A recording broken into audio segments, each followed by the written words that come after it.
Bismillahirrahmanirrahim. Assalamualaikum warahmatullahi wabarakatuh. Innal hamdalillah nahmaduhu wa nasta'inuhu wa nastaghfiruhu wa na'udzu billahi min syururi anfusina wa min sayyiati a'malina. Man yahdihillahu fala mudilla lahu wa man yudlilhu fala hadiya lahu. Asyhadu an la ilaha illallah wa asyhadu anna Muhammadan abduhu wa rasuluh. Qala Allah Ta'ala fil Qur'anil Karim. A'udzu billahi minasyaitonir rajim. Bismillahirrahmanirrahim. Ya ayyuhalladzina amanu taqullaha haqqa tuqatih wa la tamutunna illa wa antum muslimun.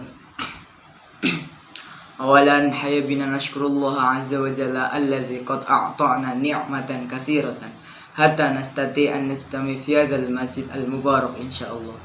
Saniyatan salawat wa salaman daimaini wa mutalassimaini ala habibina wa syafi'ina Muhammad sallallahu alaihi wasallam allazi qad hamalana minadh dhulumati ilan nur wa kadzalika illa siratim mustaqim.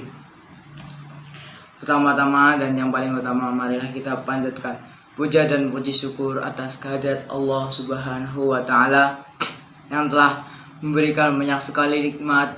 Di antaranya adalah nikmat sehat, nikmat waktu luang, dan nikmat iman, sehingga kita bisa melaksanakan sholat subuh bersama di Masjid As-Sahabah ini yang semoga dimuliakan oleh Allah Subhanahu wa taala. Amin. Kedua kalinya salawat serta salam tak lupa kita curahkan kepada junjungan Nabi kita, Nabi terakhir, Nabi Agung Muhammad sallallahu alaihi wasallam, yang telah membawa Islam dari zaman jahiliyah menuju zaman Islam yang seperti sekarang ini. Sebelumnya kepada yang terhormat takmir Masjid As-Sahabah dan seluruh jamaah sholat subuh yang semoga dimuliakan oleh Allah Subhanahu wa taala. Insyaallah untuk pertemuan kali ini saya akan membahas tentang hukum-hukum yang berkaitan dengan puasa Ramadan. Puasa Ramadan ialah menahan diri dari makan, minum, dan dahaga mulai dari terbitnya fajar menuju terbenamnya matahari. Maksudnya di sini itu menahan diri dari makan dan minum dari pagi sampai malam. Jika misalnya ibu dan bapak itu ada yang puasa sampai duhur, nah itu beduk Pak, bukan puasa itu. Bagaimana firman Allah? Wa qulu washrabu hatta yatabayyana lakum khaytu al-abyadu minal khayti aswadi min al-fajri summa atimus siyamu ilal lail. Nah, artinya, dan makan dan minumlah hingga terang bagaimana benang putih dari benang hitam, yaitu fajar. Kemudian sempurnakanlah puasa itu sampai datang malam. Quran surat Al-Baqarah ayat 187. Di sini kemudian sempurnakanlah puasa itu sampai datang malam. Di sini ada sempurnakanlah. Maksud sempurnakanlah, nggak sembarang puasa itu kayak puasa aja gitu. Tapi puasa itu harus sempurna Bapak Ibu. Harus mengikuti syarat sah puasa dan yang lain-lainnya. Jadi kalau misalnya kita puasa tapi tidak mengikuti syarat sah puasa, ya percuma kita puasa, hanya dapat laba dan dahaga doang, tidak dapat pahalanya gitu. Kemudian yang kedua, kapan dan bagaimana puasa Ramadan diwajibkan? Puasa Ramadan diwajibkan dikerjakan setelah terlihatnya hilal. Bapak Ibu ngertos hilal apa mboten Bu? Hilal niku bulan sabit muda yang menandakan awal bulan baru dalam kalender Hijriah. Iku bulan niki hilal.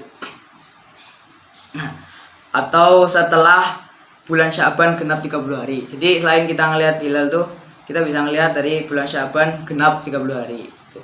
Puasa Ramadan diwajibkan apabila hilal bulan Ramadan disaksikan oleh seorang yang dapat dipercaya. Jadi hilal itu harus disaksikan oleh orang yang terpercaya. Sedangkan awal bulan lainnya ditentukan dengan kesaksian dua orang yang dipercaya. Selanjutnya adalah siapa yang wajib berpuasa di bulan Ramadan. Puasa Ramadan diwajibkan sudah pasti setiap umat muslim. Setiap umat muslim pasti harus melaksanakan puasa Ramadan. Tapi yang sudah balik dalam arti dewasa, akil, berakal, dan mampu untuk berpuasa. Ini mampu untuk berpuasa seperti anak muda, bapak-bapak, ibu-ibu itu yang mau berpuasa lah. Kalau yang tidak mau berpuasa kan misalnya kayak mbah-mbah yang sudah lansia itu kan bisa untuk berpuasa. Nah itu tidak diwajibkan berpuasa, tidak apa-apa, tapi nanti harus membayar fidyah gitu. Lainnya ada syarat wajib berpuasa Ramadan. Adapun syarat wajib puasa Ramadan ada 4 baku, yaitu Islam, udah pasti Islam karena setiap muslim pasti wajib puasa. Kemudian berakal. Di sini berakal tuh yang bisa mikir antara buruk dan baik gitu. Makanya orang gila di luar sana tidak diwajibkan puasa karena gila, tidak bisa memikir gitu. Lainnya dewasa dan mampu. Nah, mampu ini yaitu yang bisa berpuasa kecuali lansia-lansia seperti itu. Selanjutnya, poin selanjutnya ada kapan sih anak kecil diwajibkan berpuasa Ramadan? Para ulama mengatakan anak kecil diwajibkan berpuasa itu jika kuat. Ya walaupun TK gitu, tapi dia kuat diperintah aja nggak apa-apa Bu, Pak. Karena hal ini tuh untuk sebagai latihan gitu. Sebagai latihan gimana sih dia kuat atau enggak, dari kecil dari mulai dilatih gitu. Sebagaimana saat sholat, nah disuruh sholat kan pada umur 7 tahun itu disuruh sholat. Nah itu sebagai latihan. Dan di umur 10 tahun jika anak tersebut menolak, maka kita boleh memukulnya kita sebagai orang tua agar terlatih dan membiasakan diri agar saat besar itu udah biasa diginiin gitu. Selanjutnya ada syarat sahnya puasa. Di sini syarat sah puasa ada 6. Yang pertama adalah Islam, yang kedua akal, yang ketiga tamyiz, yang keempat tidak haid dan tidak nifas, yang terakhir niat. Tuh. Kita masuk yang pertama yaitu Islam. Tidak sah puasanya seorang kafir sebelum masuk Islam. Maksud di sini tuh suruh umat kafir selain Islam lah, itu tidak diwajibkan berpuasa. Jika memang orang-orang kafir tersebut ingin berpuasa Ramadan, maka diwajibkan untuk masuk Islam terlebih dahulu. Seperti itu. Nah, yang kedua adalah akal. Tidak sah puasanya orang gila sampai kembali berakal. Yang saya singgung di awal, yang orang gila itu tidak boleh berpuasa. Nah ini keluar lagi, untuk orang gila tidak boleh berpuasa karena tidak mempunyai akal gitu. Jadi tidak sah untuk berpuasa. Yang ketiga tamyiz. Tidak sah puasanya anak kecil sebelum dapat membedakan antara baik dan buruk. Untuk anak kecil tidak sah berpuasa jika anak kecil tersebut tidak bisa membedakan antara baik dan buruknya. Selanjutnya, tidak haid dan tidak nifas. Tidak sah puasanya wanita haid sebelum berhenti haidnya. Jadi wanita haid tidak sah berpuasa. Kemudian tidak nifas, sami mawon, tidak sah wanitanya berpuasa jika belum suci dari nifas gitu. Jadi mensucikan diri dulu, habis itu baru puasa. Terakhir ada niat dari malam hari untuk keesokan harinya. Hal ini didasarkan pada sabda Nabi Shallallahu Alaihi Wasallam yang bunyi, man lam yubayyiti nayyah qabla fajri fala siyamu lahu rohul khamsah. Nah artinya barang siapa yang tidak berniat puasa pada malam hari sebelum fajar, maka tidak sah puasanya. Hadis riwayat Ahmad, Abu Daud, Ibnu Majah dan An-Nasai At-Tirmidzi. Tuh. Maksud di sini makanya banyak lah orang itu harus niat tuh saat taraweh lah, kalau enggak malamnya sebelum besok sahur gitu kalau gitu. Jadi niat terlebih dahulu malamnya buat besok. Kalau misalnya kita niat besoknya, maka puasa kita bakal tidak diterima karena ini termasuk syarat sah berpuasa untuk niat saat malamnya gitu. Kemudian ada sunnah puasa.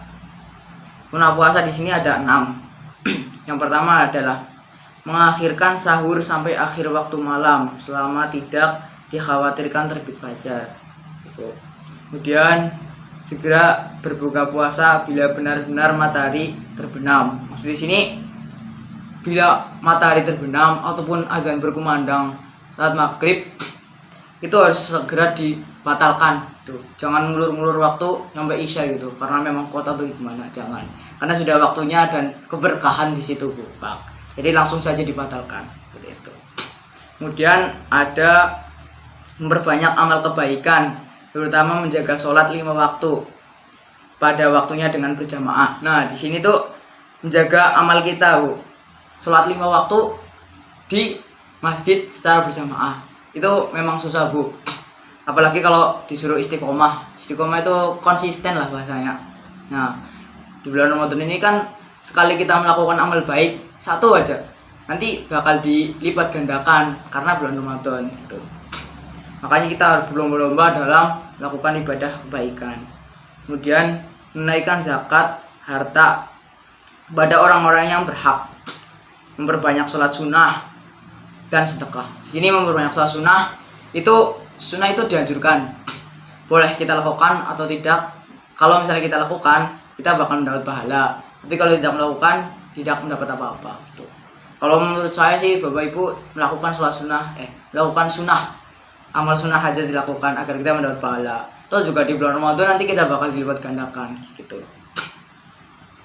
Memperbanyak baca Al-Quran. Nah, saat bulan Ramadan membaca Al-Quran itu dilipat gandakan karena alif lam mim.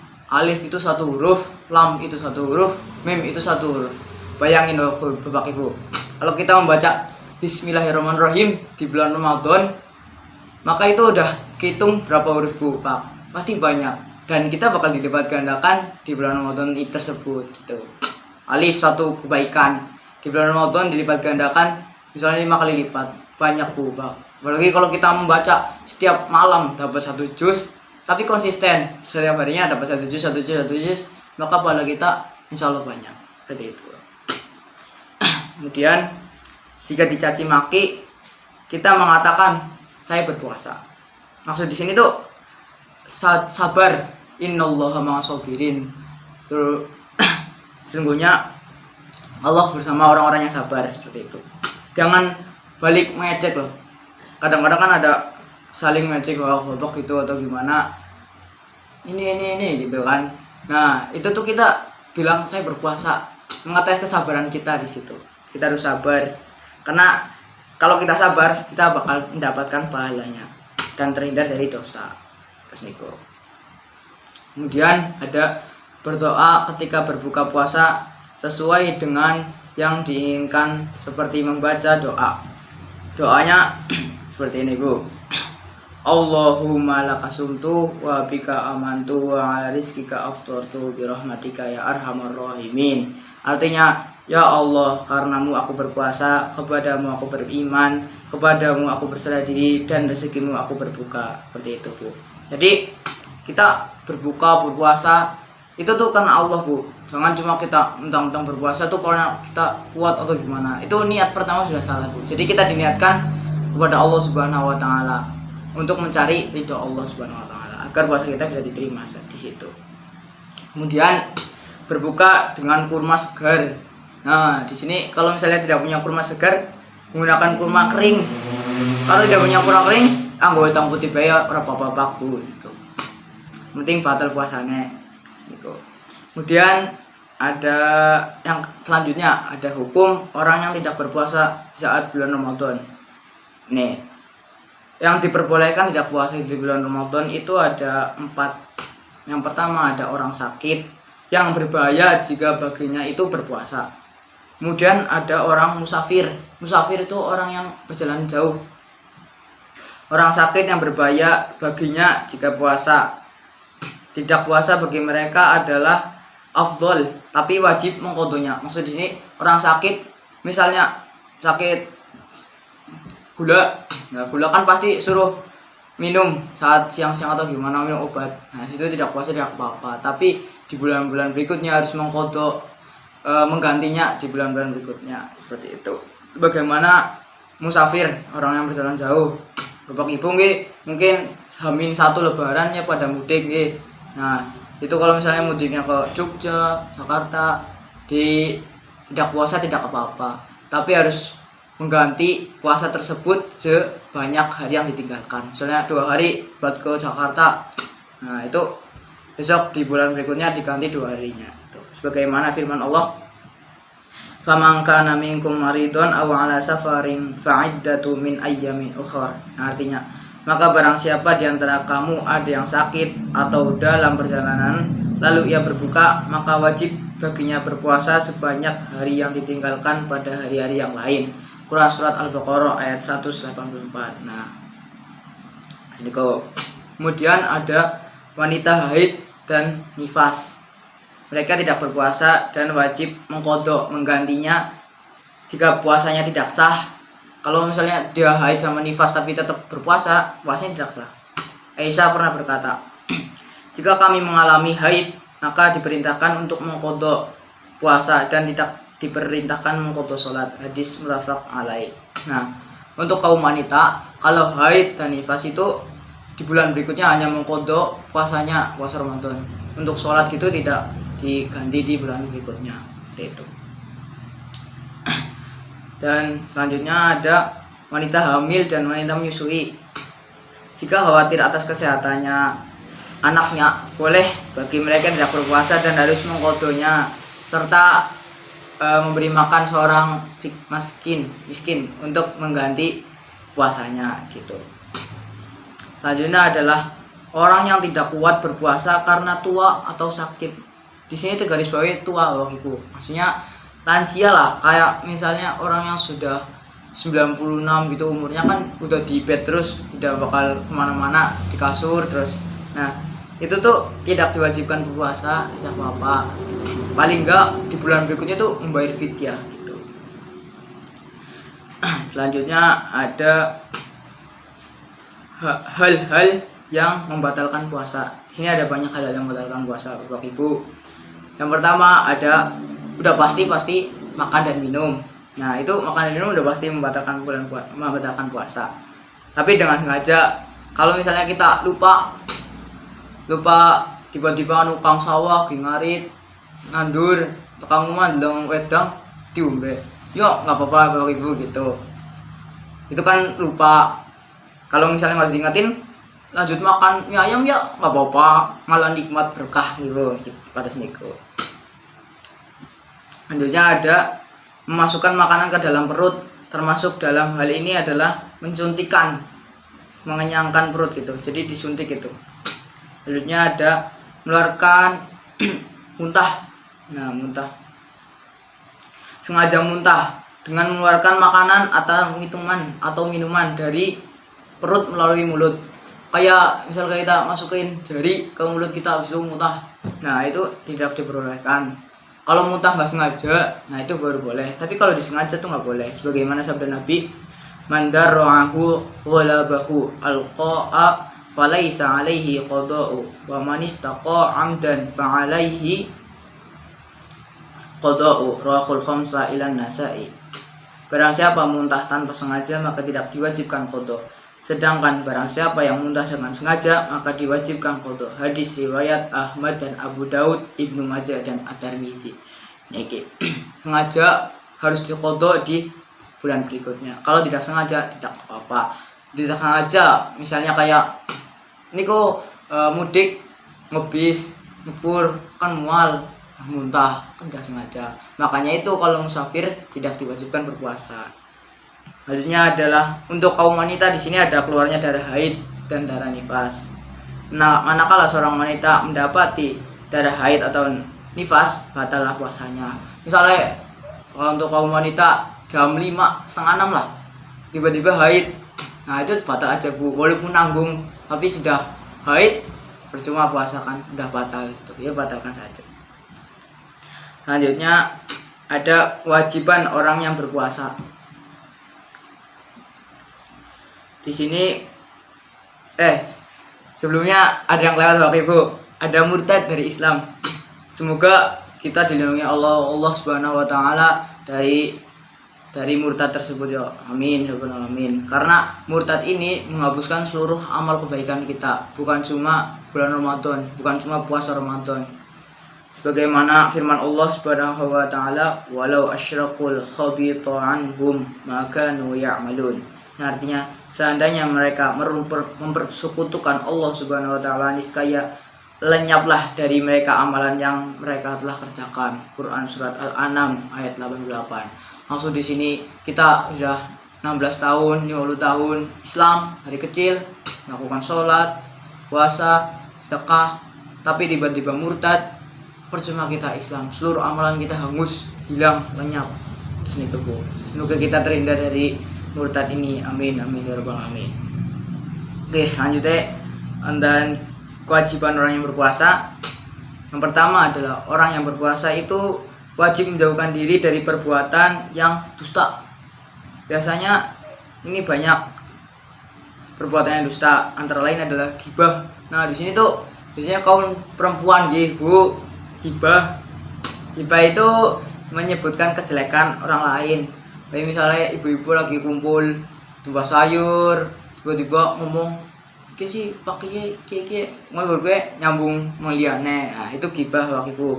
Maka puasa kita bakal tidak diterima di sisi Allah Subhanahu wa taala. Percuma kita puasa iku. Insyaallah tong mriki desa Karangtir mboten nonton sing ghibah terus niku Ibu. Lanjutnya mengadu domba. Nah, mengadu domba juga nggak boleh. Karena puasa kita bakal tidak diterima jika kita mengadu domba. Selanjutnya laknat, mendoakan orang dijauhkan dari rahmat Allah Subhanahu wa taala dan mencaci maki. Hendaklah menjaga saat bulan Ramadan, kita harus menjaga telinga kita, mata, lidah, dan perut, perkataan yang haram, penglihatan yang haram, pendengaran yang haram, dan makan dan minum. Di sini menjaga penglihatan yang haram, menjaga penglihatan kita, Bapak Ibu menjaga agar kita tidak melihat yang haram-haram. Terus pendengaran yang haram juga kita tidak boleh mendengarkan, dan perkataan yang haram. Nah, perkataan ini biasanya kaget atau gimana, Bapak Ibu tiba-tiba ngomong kasar. Nah, kalau kita ngomong kasar saat kaget di situ, nah itu bakal tidak diterima puasanya, nggak sah, cuma. Makanya kalau misalnya kita kaget nih Bapak Ibu, jadi kita ngomongnya astagfirullahaladzim, lumayan malah mendapatkan pahala gitu, astagfirullahaladzim. Selanjutnya ada puasa yang disunahkan. Nah, sini juga ada puasa yang disunahkan. Disunahkan puasa 6 hari pada bulan Syawal, 3 hari pada setiap bulan yang afdol, yaitu tanggal 13, 14, 15 disebut Saumul Bid, hari Senin dan hari Kamis, puasa sunnah. Kemudian ada 9 hari pertama bulan Zulhijjah, lebih ditekankan tanggal 9, yaitu hari Arafah, hari Asyura tanggal 10 Muharram, ditambah sehari sebelum atau sesudahnya untuk mengikuti jejak Nabi Muhammad SAW dan sahabat-sahabatnya. Itu puasa sunnah. Puasa sunnah dianjurkan. Kalau mau mendapatkan pahala, kita melakukan. Kalau misalnya nggak pengen dapat apa-apa, ya tidak melakukan, nggak apa-apa. Karena ini sunnah. Manfaatkanlah seluruh pergunakan masa hidup kita, Bu, Pak. Karena kita nggak tahu kita bakal dicabut nyawanya kapan. Kullu nafsin dha'iqatul maut, seluruh makhluk hidup akan merasakan kematian. Jadi kita harus memanfaatkan waktu sedetik, semenit, sejam itu dengan manfaat, dengan kebaikan. Sebagaimana kita menghafal Quran, membaca Quran, seperti itu, apalagi di bulan Ramadan. Sibukkan diri kita dan keluarga dalam hal yang bermanfaat, dan ingatkan mereka agar menjauhkan diri dari hal yang haram atau membahayakan diri dari agama gitu. Jadi kalau misalnya ada yang dari keluarga kita ada yang menyelenong atau gimana gitu, menceng, kita ingatkan agar bisa balik lagi ke jalan yang benar, seperti itu. Semoga Allah melimpahkan taufiknya kepada kita semua untuk amal dicintai dan diridhoinya. Shalawat dan salam semoga juga dilimpahkan kepada Nabi kita Muhammad SAW, segenap keluarga dan sahabatnya. Dari hukum-hukum ini kita bisa mengambil kesimpulan gitu Bapak Ibu. Jika kita ingin puasa kita sah, diterima di sisi Allah, maka kita harus melakukan seluruh hukum-hukum yang telah saya sampaikan gitu, dan menjauhi larangannya, kayak misalnya ghibah, laknat, ngadu domba itu nggak boleh, maka kita jangan melakukannya. Dan ada amalan-amalan sunnah dikerjakan di bulan Ramadan agar dilipat gandakan. Dan yang paling penting istiqomah. Di sini istiqomah paling penting untuk dilakukan di bulan Ramadan agar kita pahalanya bisa banyak gitu di bulan Ramadan, kan dikali lipatkan seperti itu. Mungkin hanya itu yang bisa saya sampaikan gitu Bapak Ibu. Kalau misalnya kurang jelas atau bagaimana, bisa nanti ditanyakan yang lebih tahu daripada saya gitu Bapak Ibu.